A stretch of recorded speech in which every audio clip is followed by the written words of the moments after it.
अस्सलामुअलैकुम and hey guys, फ़िलहाल हम आए हैं बुखारी स्वीट्स पे। तो कल मामा की तकमील कुरान की दुआ है, तो हम आए हैं मिठाई का ऑर्डर देने, which is very fascinating for me. इतने टाइम हो गया और मैं स्वीट की शॉप पर नहीं आई थी। जैसे हम किसी हाइपर मार्ट पे जाते तो तभी हम वहाँ से स्वीट लेते थे। चले मैं आपको दिखाती हूँ यहाँ के केक्स और यहाँ का जो cream puff pastry cream roll है जान। अब्दुल्ला को जो है ना क्रीम रोल बहुत पसंद है, मुझे क्रीम पफ पसंद है। और यहाँ पे आ गई जनाब मिठाइयाँ फ्रेश। अच्छा देखते हैं मामा क्या ऑर्डर कर रही हैं। मामा ऑर्डर कर रही हैं बालूशाही। फ्रेश चाहिए मुझे, ये पुरानी वाली नहीं चाहिए। हाँ अच्छा, मामा की आदत है हर चीज़ को छानबीन करके लेती हैं। आप लोगों की जो इतनी सॉफ्ट होती है, ये तो नहीं ये ताज़ा नहीं है। अच्छा, मलेशिया में ना फेनियाँ भी मिल जाती हैं और कुछ पाकिस्तानी या बांग्लादेशी मिठाइयाँ भी मिल जाती हैं, लेकिन आपस की बात है यहाँ का जो फ्लेवर है ना वो बिल्कुल भी वहाँ पे अवेलेबल नहीं होता। और जिन शॉप्स पे मैं देखती हूँ वहाँ पे बिल्कुल ही बेसिक सी मिठाइयाँ, खोए का तो नामो निशान नहीं होता। बिल्कुल बेसिक और टेस्टलेस सी मिठाइयाँ लगती हैं मुझे वहाँ पे। रेस्टोरेंट्स पे अब्दुल्ला ने गुलाब जामुन ट्राई किया, वहाँ से भी डिसअपॉइंटमेंट ही हुई है मोस्ट ऑफ द टाइम्स हमें। करती है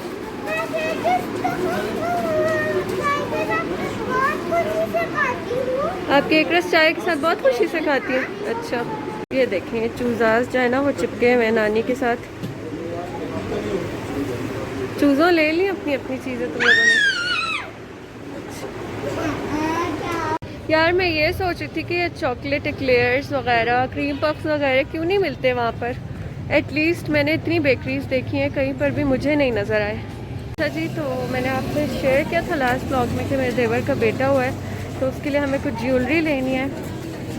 ज्वेलरी मतलब जैसे न्यू बॉर्न बेबीज़ के लिए रिंग्स वगैरह लेते हैं, तो वो लेने के लिए अब हम आए हैं। तो यहाँ पे सारी रिंग्स हैं। नहीं तो आई एम सो गरीब कि मैंने अपनी शादी के बाद अपने देवर की बेटी के लिए गोल्ड की शॉपिंग की थी, उसके बाद मैं अब देवर के बेटे के लिए कर रही हूँ, और उसके अलावा मैंने कोई शॉपिंग नहीं की गोल्ड की। दुनिया के भाई के लिए।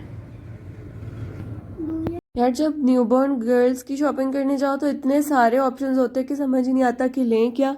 और जब न्यूबॉर्न बॉयज़ की शॉपिंग करने जाओ तब भी इतने कम ऑप्शंस होते हैं कि समझ ही नहीं आता कि लें क्या, ऑप्शंस इतने कम हैं। सोने से कीमती है, बता मम्मा।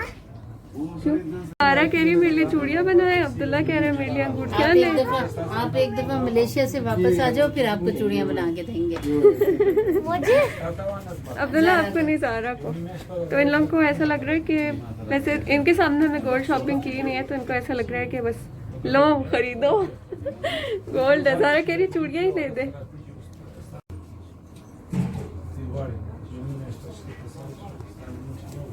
बस यहाँ पे हमने ना क्विकली डिसाइड कर लिया था और अब जा रहे हैं घर की तरफ। इफ्तार का भी टाइम होने वाला है। बच्चे इतना एंजॉय करते हैं ना जब भी मैं अपने इन लॉज के साथ या इनकी नानी के साथ बाहर जाती हूँ। इतने लोग लाड करते हैं ना, मेरे ख्याल से ये जो बुज़ुर्गों का प्यार था ना ये बहुत मिस कर रहे थे। जैसे जैसे रोज़े आगे बढ़ते हैं ना हिम्मत कम होती जा रही है। अगर बंदा शॉपिंग के लिए चला जाए फिर इफ्तार नहीं बनाई जाती, तो आज मैं सोच रही हूँ कि इफ्तार भी बाहर से ही ऑर्डर कर लूँ। और मलेशिया से आने से पहले मेरी इतनी एक्सपेक्टेशंस हाई थी कि मैं ये भी शॉपिंग कर लूँगी, वो भी ले लूँगी, ये भी कर लूँगी, लेकिन यहाँ आई हूँ तो हिम्मत ही नहीं पड़ती। आज हमने खाना बाहर से ऑर्डर कर दिया था क्योंकि सुबह में हम गए थे मम्मा के साथ, शाम में हमें अब्बू लोग लेकर जा रहे हैं। दिखाती हूँ आपको, ज़ारा ने पेस्ट्री ली थी, रास्ते में खा ली। अच्छा, उसके अलावा हमने ये लिए हैं क्रीम पफ्स लिए हैं, मम्मा का, ज़हीर का और अब्दुल्ला का क्रीम पफ है और मेरा ये क्रीम रोल है। तो ये ना हमारी कस्टमाइज्ड मिठाइयाँ हैं, ये गुलाब जामुन और पेड़े ज़हीर के, और ये बर्फ़ी जो है ना ग्रीन वाली है मेरी चॉइस की है।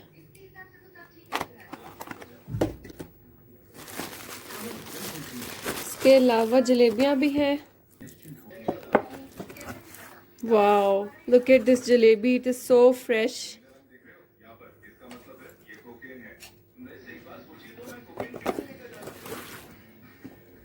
अच्छा, मेरी बहुत ही प्यारी बहन है, उन्होंने दही बड़े बना के भेजे थे। उनके हाथ के दही बड़े मुझे बहुत पसंद है। और साथ में उन्होंने भेजा था बेसन का हलवा, ये भी मुझे इतना ज़्यादा पसंद है। ये मैंने लास्ट ईद पे भी नाश्ते में बनाया था और मैं इसकी रेसिपी भी आपके साथ शेयर करूँगी। और इफ़्तार में मैंने ऑर्डर किया था रेशमी कबाब और साथ में डीप फ्राइड फ़िश, और इफ़्तार करके हम निकल गए थे। स्टार्ट में मैंने सोचा था पाकिस्तान में डेली व्लॉगिंग करूँगी, इतनी हैपनिंग है यहाँ पे लाइव, लेकिन रोज़ों में ना बिल्कुल वॉइस ओवर रिकॉर्डिंग किसी चीज़ की एनर्जी नहीं फील होती थी।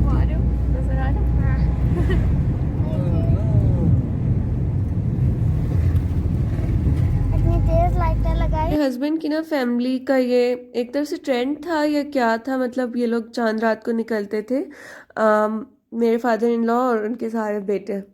और ये ना चांद रात को दूध और फेनिया दही जो चीज़ें भी मतलब चाहिए होती थी वो भी लेते थे, शूज़ भी देते थे और थोड़ा सा घूमते भी थे। लेकिन इस बार जब हम आए तो ये लोग इफ्तार के बाद हमें लेकर जाते हैं बच्चों की शॉपिंग के लिए। तो अब्बू कहते थे कि मुझे भी कुछ चाहिए हो तो मैं ले लूँ, लेकिन इस बार मैं शॉपिंग के मामले में इतनी ख़राब हुई हूँ, आई डोंट नो मुझे क्या हो गया। बस मैं कहती हूँ भाई मुझे घर में छोड़ो, मुझे पीस ऑफ माइंड दो, लेकिन फिर भी बच्चों की काफ़ी सारी इन्होंने शॉपिंग कराई। तो यहाँ पे ना हम दुआ और ज़ारा के लिए सेम फ्रॉक ढूंढ रहे हैं, और उसके बाद ना हमने अब्दुल्ला के कपड़े लिए थे। दुआ और ज़ारा की फ़्रॉक इंशाल्लाह इनको एक जैसी पहनाएंगे क्योंकि सेम सेम एज की हैं। ये क्या है? चूड़ीज ली है भाई, देखो इतनी है जो पहनी हुई है। हाँ ये जो पहनी है सही साइज है इसका। फर्क है यहाँ पे ना हम दुआ और ज़ारा के लिए एक ही साइज के 2 कपड़े मांग रहे थे, पर इसके पास नहीं थे, तो ये एक साइज बड़ा और एक साइज छोटा बिल्कुल बराबर करके दिखा रहा था कि इनमें फ़र्क नहीं है, सिर्फ नंबर चेंज है। अब 12 बजने वाले हैं और ये इतना पकानी ज़्यादा रश है, इतनी चहल पहले बाजार ये के अंदर। पकानी पड़ती है, ठीक है। ये अचार है, चटनी।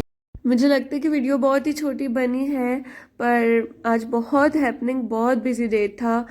ख़त्मुल कुरान के लिए मिठाई भी ऑर्डर की थी और साथ में गोल्ड की शॉपिंग भी हमने कर ली, तो यहाँ पे बच्चों की भी शॉपिंग हो गई थी। वीडियो को मैं करती हूँ एंड। अब नेक्स्ट व्लॉग होगा ख़त्मुल कुरान की दुआ का व्लॉग, तो दुआ में याद रखिएगा। अल्लाह हाफिज़।